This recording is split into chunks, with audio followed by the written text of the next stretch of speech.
الحمد لله رب العالمين والعاقبة للمتقين ولا عدوان إلا على الظالمين وأشهد أن لا إله إلا الله وحده لا شريك له ولي الصالحين وأشهد أن محمدا عبده ورسوله وصفيه من خلقه وخليله سيد الأولين والآخرين اللهم صل عليه وعلى آله وصحبه ومن اتبعهم بإحسان إلى يوم الدين أما بعد. Chers frères et sœurs, le thème de notre khutbah, bi'idhnillahi tabarak wa ta'ala, est « Nous avons entendu et obéi ». Nous avons entendu et obéi. Tel doit être le slogan du musulman et de la musulmane lorsqu'il entend un ordre divin ou prophétique. Lorsqu'Allah tabarak wa ta'ala nous donne un ordre, lorsque le prophète sallam nous ordonne quelque chose, notre réflexe à nous, musulmans, doit être de dire « Nous avons entendu et obéi ». Si je demande aujourd'hui aux musulmans et aux musulmanes, est-ce que tu aimes Allah? Si je demande à un musulman ou à une musulmane, est-ce que tu aimes le messager d'Allah? On va être nombreux à dire, mais c'est évident. C'est évident que j'aime Allah et j'aime le prophète sallam. Très bien. Tu aimes Allah et tu aimes le prophète sallam. Mais est-ce que cela se voit dans ta pratique religieuse? C'est une question qu'on doit tous se poser. Est-ce que cela se voit dans ta pratique religieuse? Est-ce qu'Allah tabarak wa ta'ala voit de toi la piété ou plutôt la perversion?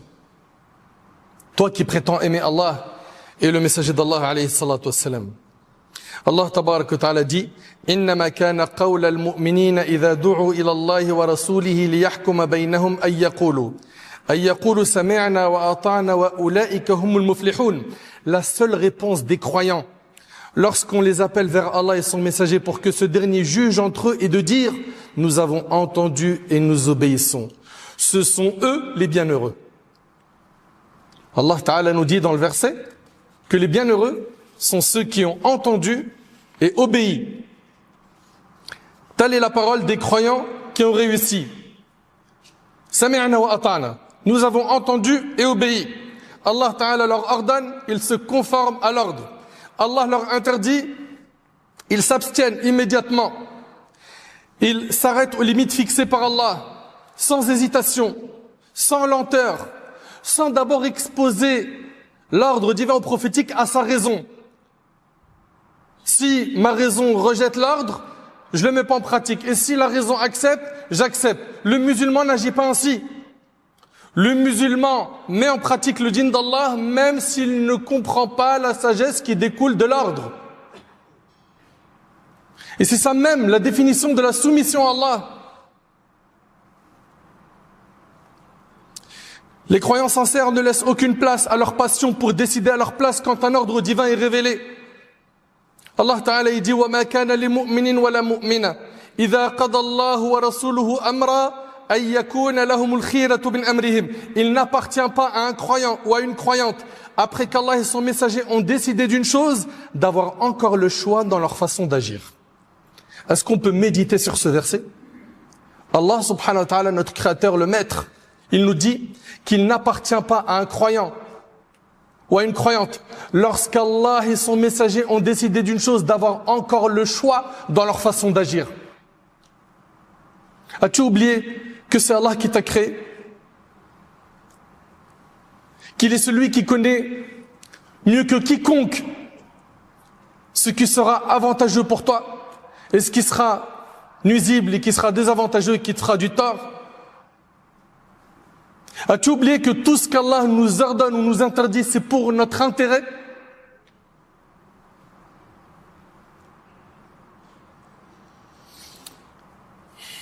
Allah Ta'ala, quand il a décidé d'une chose, le prophète sallam, quand il a décidé d'une chose, nous n'avons plus le choix dans notre façon d'agir. C'est ce que nous venons de voir dans ce verset de Sourate Al-Ahzab, le verset 36. Où en sommes-nous par rapport à ce verset? Combien de fois on t'a dit, Allah Ta'ala a dit, le prophète sallam a dit, et tout de suite tu as opposé un mais. Non, parce que je comprends mais, et on procrastine. Et on remet le repentir à plus tard. Alors qu'on voit tous les jours des gens qui meurent alors qu'ils n'avaient pas de maladie particulière, ils n'étaient pas vieux. Et ça fait partie des signes de la fin des temps, la mort subite. Un tel, il est mort dans son sommeil, un tel, il est sorti, il s'est pris une balle perdue, un tel, il est sorti, il s'est fait écraser par une voiture, un tel, il est sorti, il a fait un malaise, il est mort de crise cardiaque, et j'en passe. Et personne n'est à l'abri.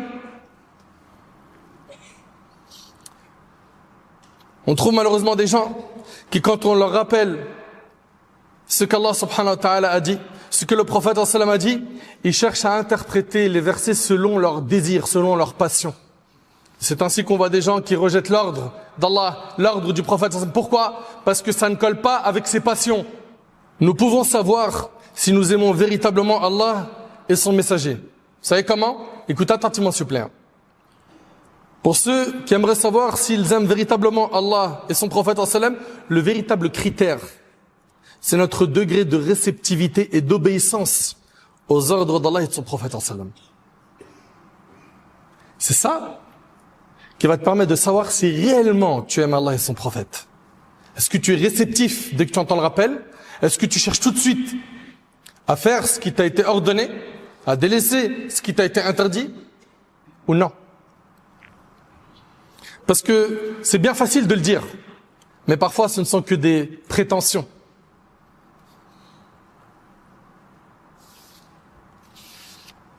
Voyons ensemble comment les pieux prédécesseurs étaient quant à leur obéissance immédiate des ordres d'Allah et du prophète alayhi salatu wassalam.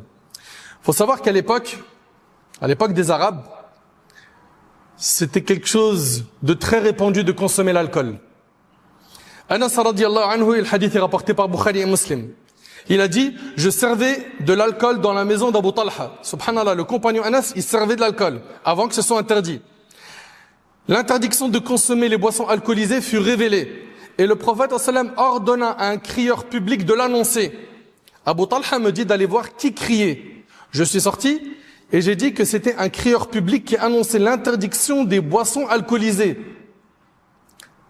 Ils viennent d'avoir l'information qu'Allah a interdit les boissons alcoolisées. Quel a été le réflexe? Est-ce qu'ils se sont dit, très bien, c'est interdit, on va pas jeter toute l'alcool qu'on a, on va d'abord la finir?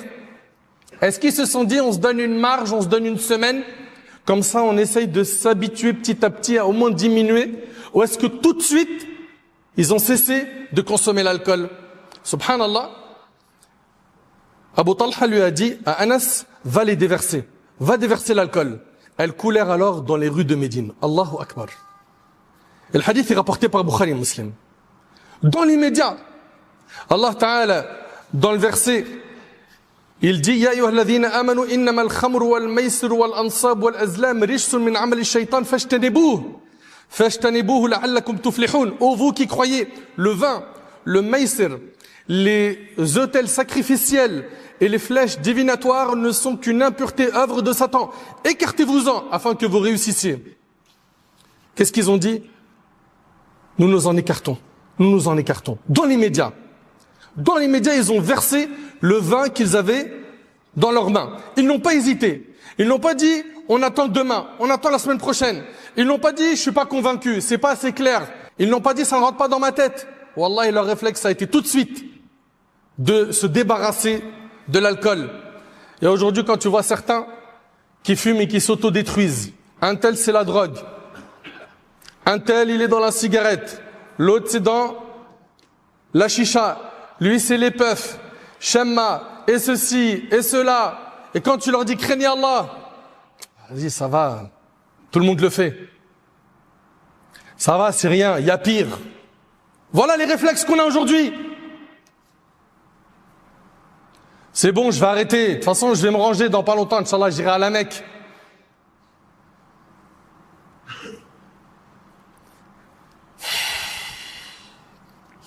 Les pieux prédécesseurs n'étaient pas comme ça. Et mes chers sœurs, regardez le réflexe des femmes des compagnons lorsque le voile a été rendu obligatoire par Allah tabarak wa ta'ala.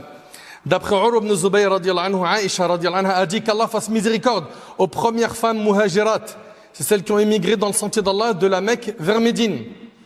Lorsqu'Allah a révélé le verset et qu'elles couvrent leur jouyoub avec leur khumur, elles ont déchiré leurs robes et les ont utilisées comme khimar. Le khimar, c'est un voile qui cache les cheveux. Et le hadith est rapporté par le Bukhari. Allahu Akbar.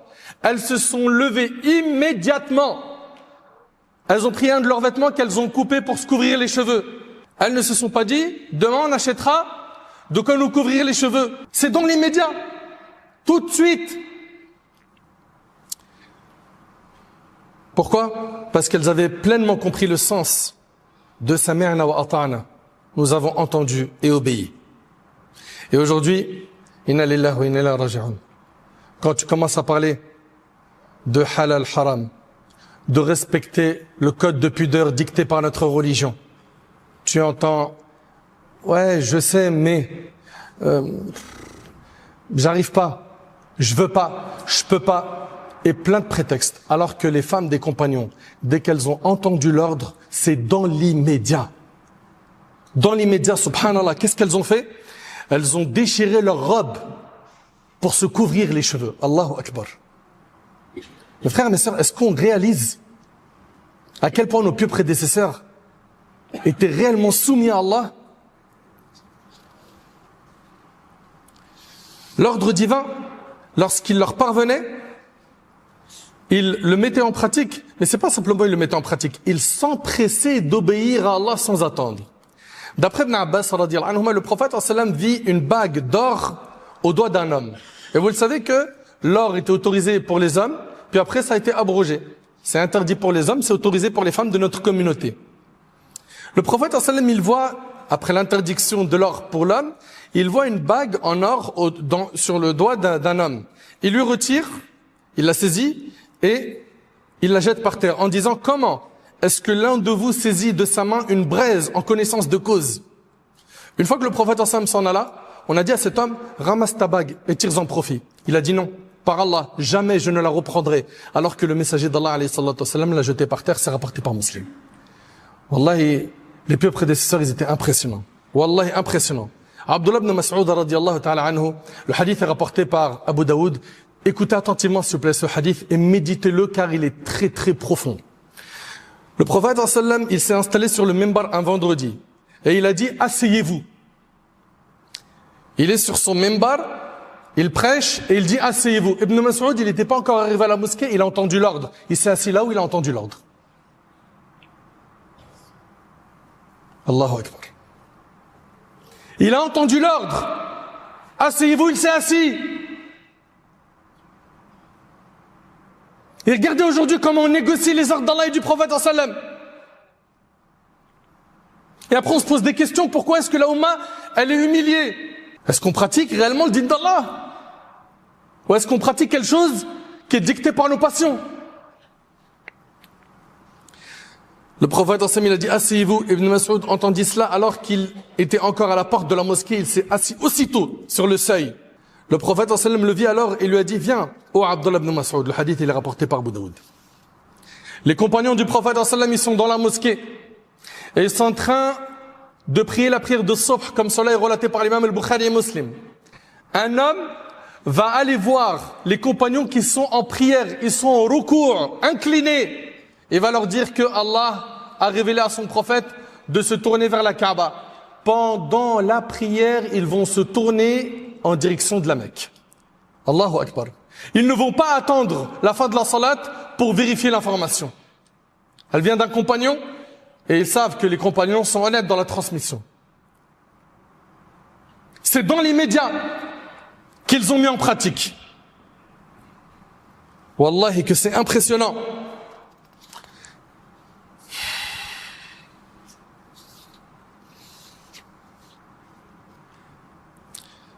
Abu Sa'id al-Khudri radiyallahu anhu, il dit, et le hadith est rapporté par l'imam al-Hakim, Ahmad et Abu Daoud, tandis que le prophète sallam était en prière, il est en prière alayhi salatu wassalam, il a enlevé ses chaussures.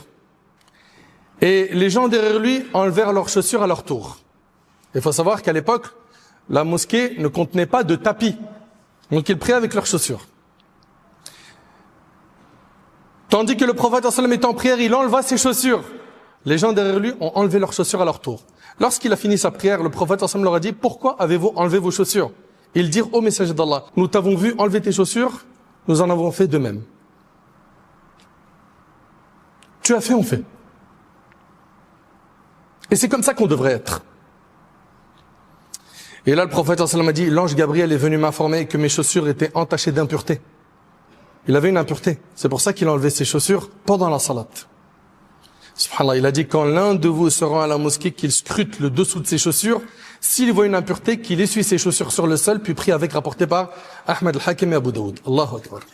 Chers frères et sœurs, le musulman est un serviteur d'Allah. Il se soumet à Allah tabarak wa ta'ala. Accepte les ordres d'Allah avec amour et satisfaction. Il réagit avec enthousiasme et s'empresse d'obéir autant qu'il le peut avec force et volonté. L'essence même de l'islam, c'est la soumission à Allah. Le résumé de la foi, c'est l'obéissance. La base de l'amour envers Allah, c'est l'observance sincère de ses ordres. Ainsi, le signe de la sincérité du croyant et la force de sa foi, c'est d'appliquer ce qu'Allah ordonne et de répondre favorablement à ses jugements, et ce, dans toutes les situations. Le musulman ne conditionne pas son obéissance à la compréhension de la sagesse derrière un ordre, car il sait avec certitude que tout ce qu'Allah subhanahu wa ta'ala a prescrit ou interdit est pour son propre bien, qu'il comprenne la sagesse ou non. C'est ça être un musulman, c'est être un soumis à Allah. Et pourtant, combien d'ordres et d'interdictions avons-nous entendus? Et malgré cela, à notre grand regret, nous avons agi comme des communautés qui ont été maudites dans le passé. Chers frères et sœurs, obéissons à Allah subhanahu wa ta'ala. Soumettons-nous à lui. Écoutons ce que nous dit notre bien-aimé alayhi salatu wassalam sans négocier. Allah ta'ala dit وَمَنْ يُطِعِ اللَّهَ وَرَسُولَهُ يُدْخِلْهُ جَنَّاتٍ تَجْرِي مِنْ تَحْتِهَا الْأَنْهَارِ خَالِدِينَ فِيهَا وَذَلِكَ الْفَوْزُ الْعَظِيمُ. Quiconque obéit à Allah et à son messager, Allah le fera entrer dans des jardins sous lesquels coulent des rivières où leurs hôtes demeureront éternellement. Voilà la réussite suprême. Allah Ta'ala dit également وَمَنْ يُطِعِ اللَّهَ وَالرَّسُولَ فَأُولَئِكَ مَعَ الَّذِينَ أَنْعَمَ اللَّهُ عَلَيْهِمْ مِنَ النَّبِيِّينَ وَالصِّدِّقِينَ وَالشُّهَدَاءِ وَالصَّالِحِينَ وَحَسُنَ أُولَئِكَ رَفِيقًا. Ceux qui obéissent à Allah et aux messagers seront avec ceux qu'Allah a comblés de ses bienfaits parmi les prophètes, les véridiques, les martyrs et les pieux, et quel excellent compagnon que cela. Chers musulmans, chères musulmanes, prenons l'engagement devant Allah subhanahu wa ta'ala aujourd'hui de faire de son obéissance et celle du prophète sallam une réalité dans nos paroles, nos actes et dans notre manière de traiter les gens autour de nous. Engageons-nous fermement à obéir à ce qu'Allah subhanahu wa ta'ala nous demande de faire et ce que le prophète sallam nous demande de faire. Faisons-le avant qu'il soit trop tard, avant les regrets, avant les remords qui ne serviront plus à rien. J'implore Allah tabarak wa ta'ala de faire que ce rappel trouve une place dans vos cœurs. J'implore Allah tabarak wa ta'ala de faire de nous des pieux, des personnes sincères, véridiques dans les paroles et les actions.